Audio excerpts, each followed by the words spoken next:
What's up, everyone? I am Johnny B. Crazy, and this is a Quickie of Ice and Fire, Sir Duncan the Tall, Part 1. Rising from the gutters of Flea Bottom to become the Lord Commander of the King's Guard is no small feat. Sir Duncan the Tall went through tremendous trials and tribulations only to rise as high as the wall itself, all the while having as much honor as any knight to ever live. His storied saga is one that is embedded in the fabric of Westerosi history and begins with a chance encounter. Dunk, as he was known, was chasing a pig through the alleys of King's Landing when Sir Arlen Pennytree, a hedge knight, found him and offered him an apprenticeship as a squire. 2 years earlier, Sir Arlen lost his squire during the Blackfire rebellions. Dunk seized the opportunity for a better life. He was about 6 years of age at the time. As a hedge knight, Sir Arlen was not beholden to any lord, having to find work as a soldier, bodyguard, and anything in between. Dunk traveled as far as Dorne and even went to Highgarden with Sir Arlen. Learning to fight with a sword and wishing to be a Kingsguard since the hilt touched his very hand, Sir Arlen Pennytree was Dunk's father figure, mentor, and friend, which made it especially hard when he died en route to the tourney at Ashford.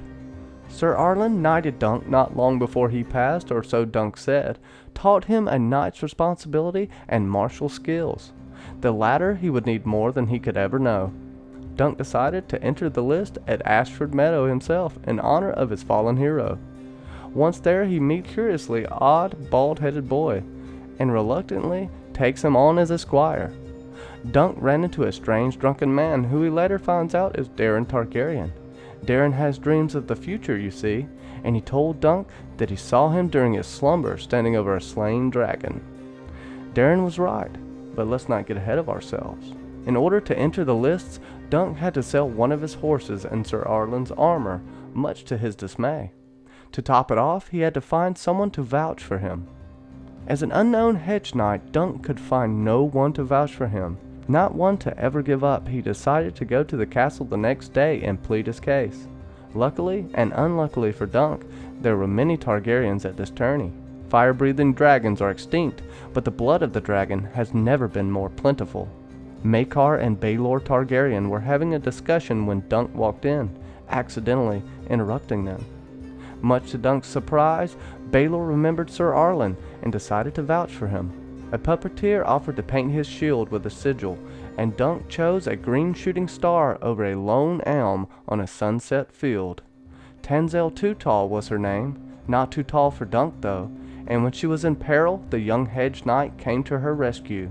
Unfortunately for Dunk, Aerion Targaryen was a prince and was being surrounded when his little squire intervened and let his true identity be known.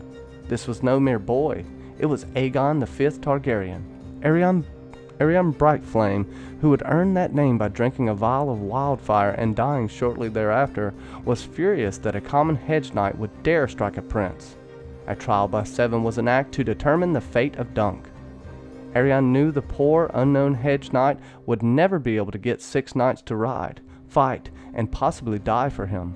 A trial by 7, much like a trial by combat, is 7-on-7 mounted knights fighting in a melee until surrender, knockout, or even death.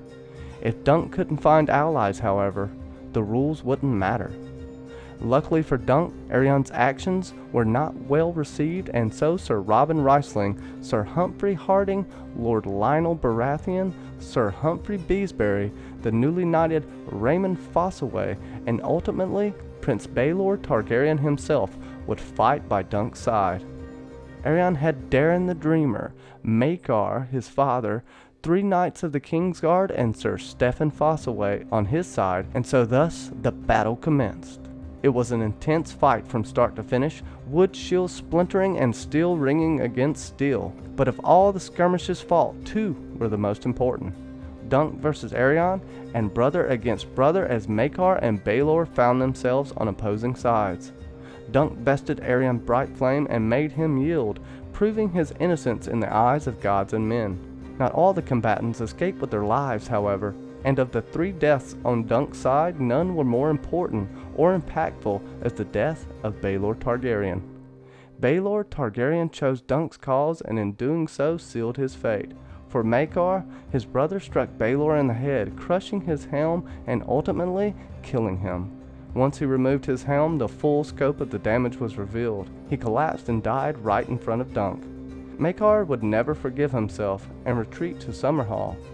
But before doing so, he entrusted Dunk with his son and agreed to let him squire with the Hedge Knight. Perhaps he could show the boy some humility. Duncan the Tall would look back on these events often and carry a guilt throughout his days for the men who died for him. The common folk had backed Dunk to his surprise as well, and he left the tourney at Ashford Meadow with a bald-headed, little smart-aleck boy for a squire. Not a mere boy, however, a future king, though none of them know it, nor the adventures and tragedies that await them. This is only the beginning of the story, and more awaits us on the next Quickie of Ice and Fire, Sir Duncan the Tall Part 2. Check out the Nooner Show every Friday at noon Eastern. And check out the new Fandom 3 podcast on iTunes, Spotify, Anchor, and more. It's with me, MackenzieLBurns, and Justin Thomas from Top Shelf Fandom. And go check out the Cylon Johns. It's me and John St. Baptiste with a panel of first-time watchers and MackenzieLBurns, Clarissa Thompson, Amy True, and Bobbi Catalano. Thank y'all so much for doing everything you do. If you like Battlestar Galactica, go check that out and become a crazy companion today on my Patreon. Let me thank my patrons: Amy True, Anime Lover Nicole, Bobbi Catalano, Katrin Cronin, Catherine Harding, Clarissa Thompson, Dornish Dan, John St. Baptiste, Dark Mother, Katrin C from My Point of View, Nancy T, Sauntevia Major, Susan D. Thank y'all so much, and catch you on the next Quickie of Ice and Fire. Make them dance.